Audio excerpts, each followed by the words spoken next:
เดินทางต่อไม่ใหญ่แล้วเก่งหลาย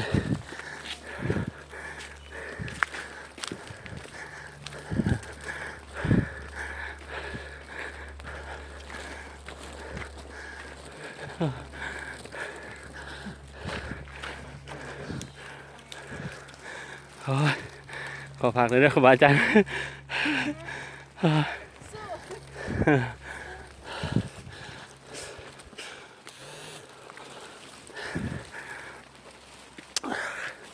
เมื่อไรการที่จะขึ้นพิชิตภูเขาควายใด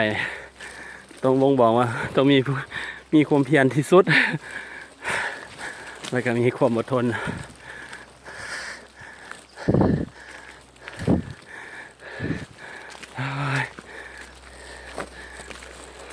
ไปก่อนได้ฟองเด้อ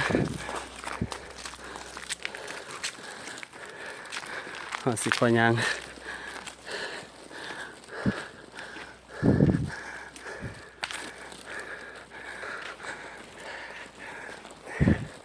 นี่จะเป็นป้านี่เหี้ยโอ้ไม่ค่าขนาดในการผจญภัยครั้งนี้เนาะ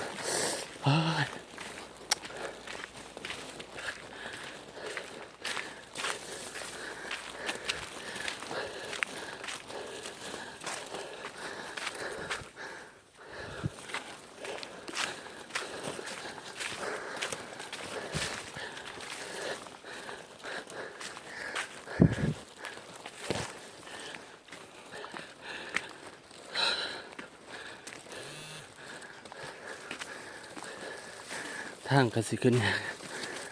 อย่างเร็วนี้แน่นอนมีแต่หิน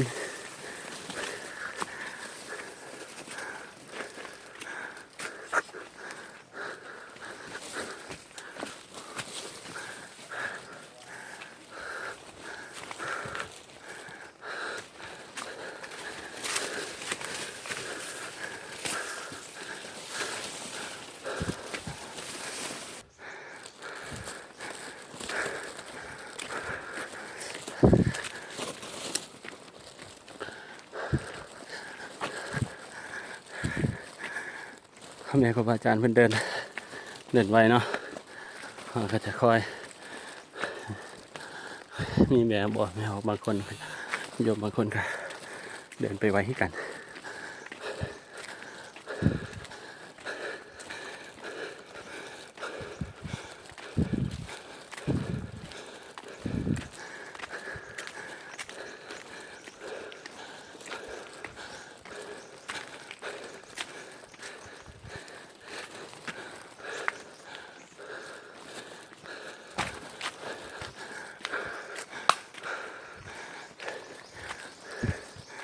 ทางก็ประมาณนี้อั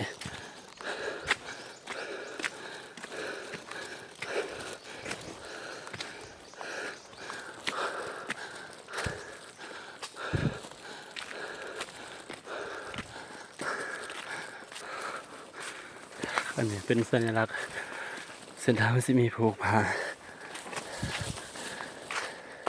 ทางขึ้นเนาะจะมีทุก3 เมตรเพื่อการความหลงเป็นอันประเคาะแก่ผู้ที่มานำหลังเพื่อจะได้อยากขึ้นก็ต้องตามแบบนี้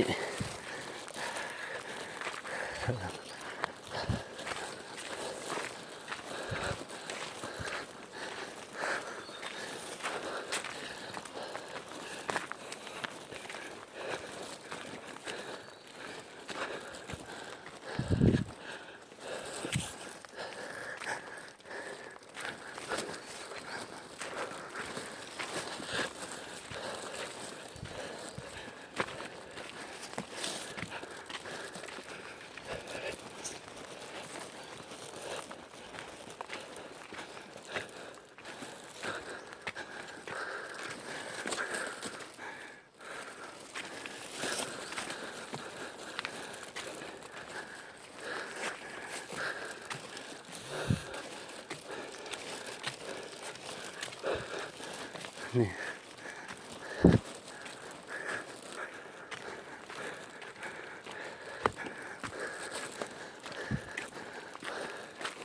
ท่านี้มีปลาเพบานซึ่งก็จะ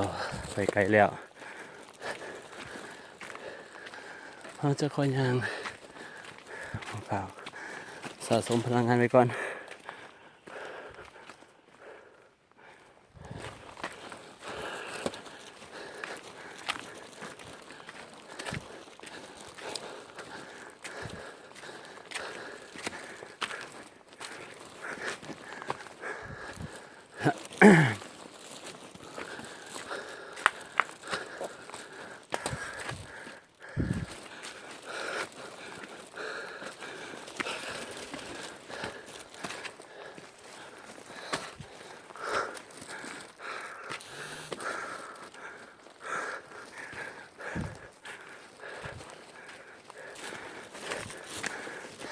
เห็นปลาจานเพิ่น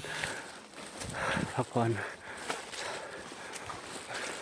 โอ้มาแต่พูนี่ นี่ก็บอกมา โอ้ย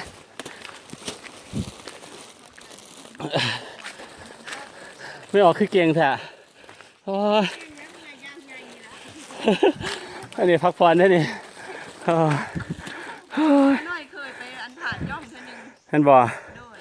อาจารย์ง่ายเนี่ยพาไปพระอาจารย์นั่นแหละ โอ้ย ส่วนคำพาไป